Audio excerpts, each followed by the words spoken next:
Eh bien bonjour à tous, bonjour à toutes. Aujourd'hui nous allons parler de la qualité de l'animation dans un groupe d'analyse des pratiques professionnelles. C'est parti!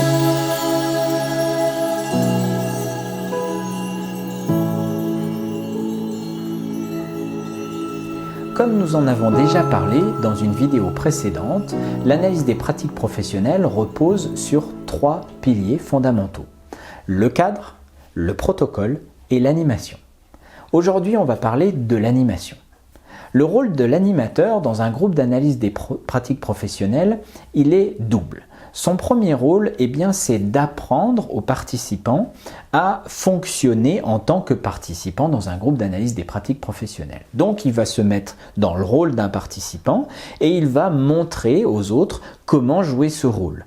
Il va donc s'intéresser à la problématique du narrateur, il va écouter ce qu'il dit, il va poser des questions, il va reformuler, il va aider le narrateur à cheminer dans la présentation de sa situation comme si il était un participant pour finalement montrer une sorte d'exemple aux autres. Et puis, il va aussi conduire le groupe. Il va encadrer le groupe. Ça veut dire qu'il va surveiller, il va être à l'écoute de tout ce qui se déroule à l'intérieur de ce groupe. Il va regarder les effets sur le narrateur, mais aussi sur les différents participants, des échanges qui sont conduits.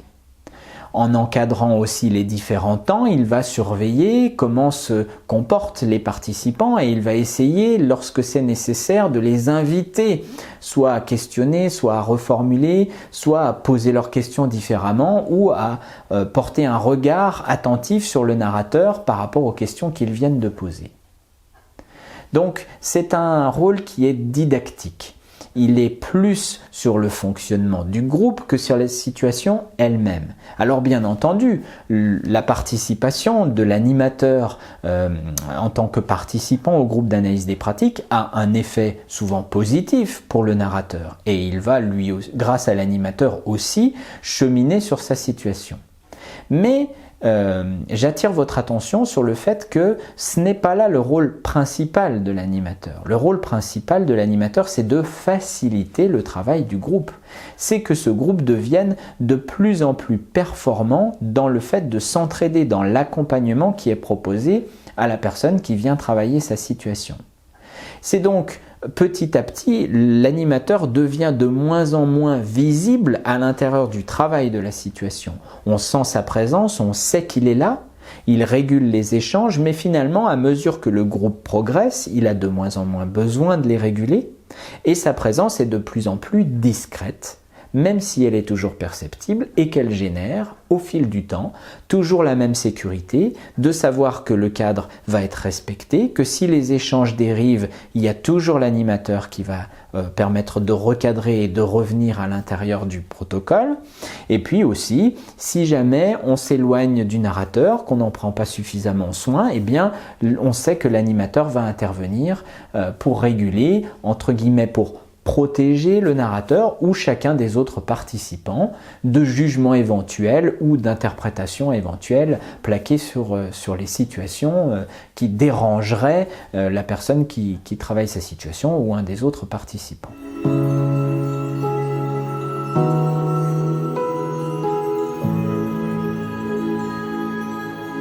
Non, l'animateur du groupe d'analyse des pratiques professionnelles n'est pas un expert du métier qui est en train d'être accompagné. Ou s'il l'est, ce n'est pas sur cette qualité qu'il va se baser pour accompagner et faciliter le groupe. Sinon, qu'est-ce qui se passe ? L'animateur expert devient le super participant, c'est-à-dire c'est celui qu'on écoute. Il pose les questions, c'est lui qui interprète, finalement il pose son regard sur la situation comme étant une référence. Et ça prend une valeur de référence à l'intérieur du groupe. C'est-à-dire qu'en gros, c'est lui qui est chargé de comprendre, de décrypter et d'interpréter ce qui se passe et de le restituer au narrateur ainsi qu'à l'ensemble du groupe.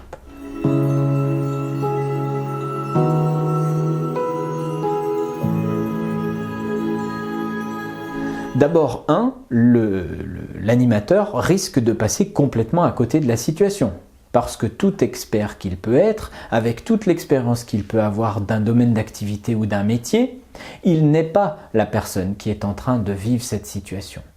Même s'il a déjà été confronté, l'animateur, plusieurs fois à ce type de situation-là, eh bien, il a en face de lui une personne dont la personnalité intrinsèque, les valeurs, le vécu, l'expérience est une combinaison assez unique.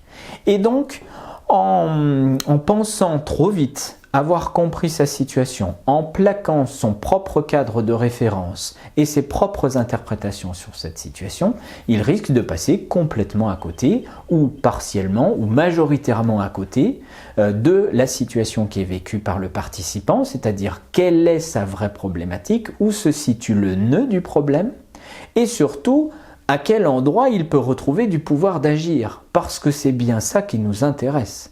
Pour faire progresser la pratique professionnelle, on a besoin d'aider les participants à dépasser les choses qui les mettent en difficulté.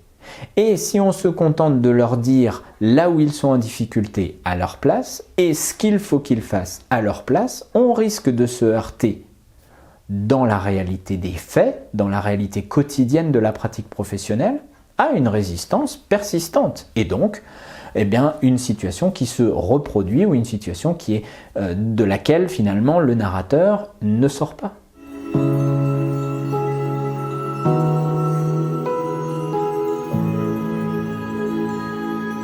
Ensuite, le positionnement en tant qu'expert de l'animateur présente un autre problème, c'est celui de l'appauvrissement du groupe. Parce que si l'animateur est l'expert et le super participant celui qui sait, ça veut dire pour les autres participants que ses questions à lui, ses reformulations à lui, ses affirmations à lui deviennent des références. Les leurs sont donc par nature, par définition, moins intéressantes, moins importantes, moins aidantes, moins pertinentes.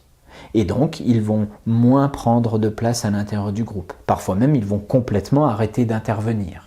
On appauvrit donc l'effet de l'analyse des pratiques et ce n'est plus, par exemple, 8 personnes ou 10 personnes qui renvoient au narrateur différentes manières de voir cette situation, différentes sensibilités, différentes approches, mais plus qu'une seule personne qui fait ça pour les 10 autres.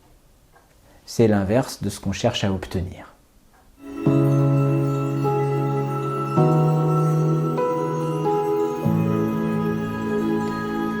Alors si on résume les principales qualités attendues pour un animateur de groupe d'analyse des pratiques professionnelles, la première qualité qu'on attend de lui, c'est le professionnalisme.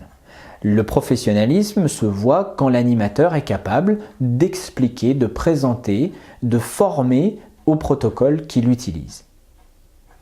Quand il est avec le commanditaire, comme quand il est avec les participants, il peut expliquer les différentes étapes de ce protocole avec précision, les expliquer en détail et expliquer pourquoi ça se déroule de cette manière-là. Quelle est en quelque sorte l'efficacité attendue des différentes étapes du protocole. Il sait aussi vous dire comment il régule le groupe, comment il pose le cadre et à quoi il est attentif en termes de facilitation dans le groupe.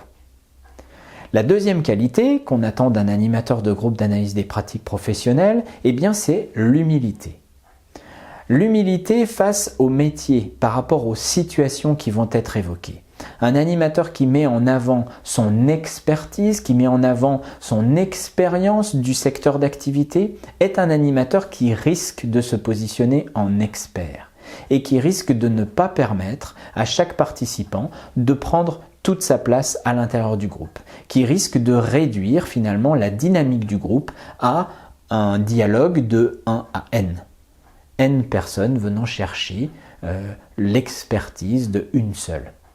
Et non pas un groupe qui petit à petit va se co-former, va co-construire une démarche apprenante, une démarche dans laquelle chaque participant devient acteur à part entière de l'amélioration des pratiques professionnelles.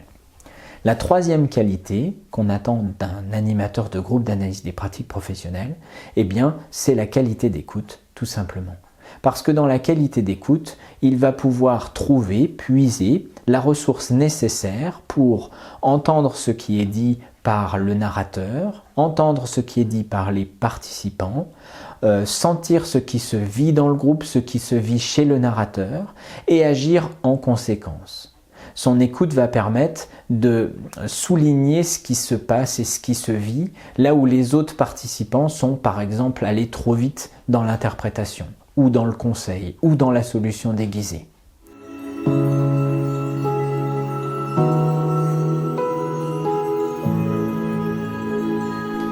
Comment choisir votre animateur ? Eh bien, même si je comprends que cela peut vous sécuriser de savoir qu'un animateur potentiel travaille depuis quelques années dans votre secteur d'activité, je vous encourage plutôt à poser des questions aux candidats, aux animateurs candidats, qui tournent autour du protocole qu'ils utilisent. Quel protocole utilisez-vous? Quel cadre de travail mettez-vous en place avec le groupe? Comment facilitez-vous les échanges? À quoi êtes-vous attentif à l'intérieur d'un groupe? Et observez aussi, soyez attentif aux questionnements de l'animateur potentiel. Quelles questions vous pose-t-il à propos du contexte, à propos des enjeux, à propos du sens que ça a pour vous et pour les participants, ce groupe d'analyse des pratiques? Je crois que c'est la meilleure manière d'identifier des animateurs professionnels et qui vont donner à vos groupes d'analyse de pratique un maximum d'efficacité pour tous les participants. Voilà, cette vidéo est maintenant terminée. Je vous remercie de l'avoir suivie. Je vous donne rendez-vous à très bientôt pour de futures vidéos sur le thème de l'analyse des pratiques notamment. Je vous présenterai dans une vidéo à venir le protocole que j'utilise, qui est le protocole GEAS. En attendant, si vous avez des questions sur ce thème ou sur la vidéo que je viens de vous présenter, n'hésitez pas à poser des questions en commentaire. En attendant, je vous souhaite une bonne journée, une bonne soirée, une bonne nuit, tout dépend de l'heure à laquelle vous regardez cette vidéo. Et je vous dis à très bientôt. Ciao!